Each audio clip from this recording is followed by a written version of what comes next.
This guy had such a nice velvet voice. Not an R&B singer. He was an African American, but he was not. He was not R&B like Little Richard or Fats Domino. He was more along the lines of Nat King Cole with these beautiful ballads that he did.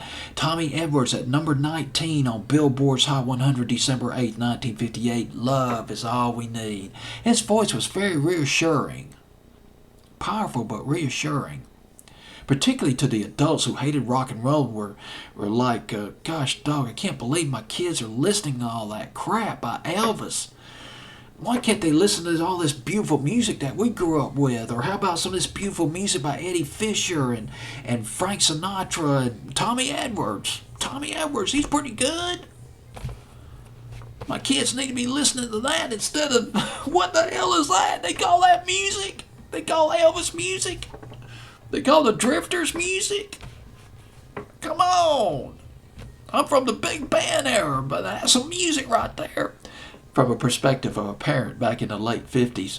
But getting off, I just couldn't resist that. But here's the thing about Tommy Edwards. He's from Virginia. He signed with Top Records in 1949, and then he joined MGM in 1951. Legend has it that MGM, they signed Tommy Edwards after they heard him do a demo. They heard a demo by Tommy Edwards singing a song called That Chick's Too Young to Fry, which Tommy Edwards wrote back in 1946.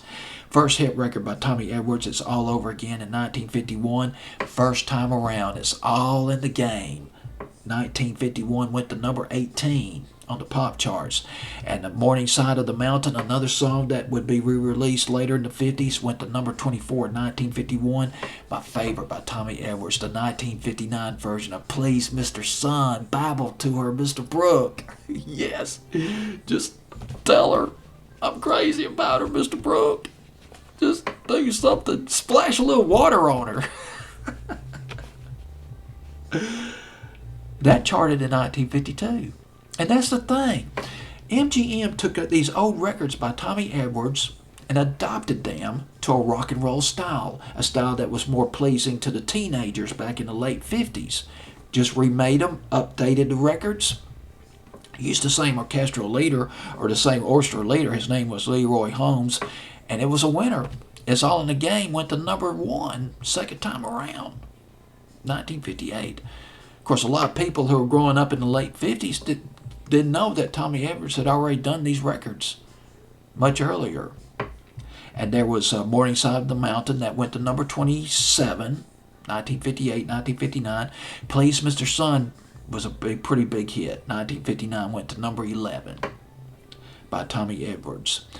And that's it. That's all I got to say about it. Tommy Edwards at number 19, down from number 18 on Billboard's Hot 100 the week of December 8th, 1958.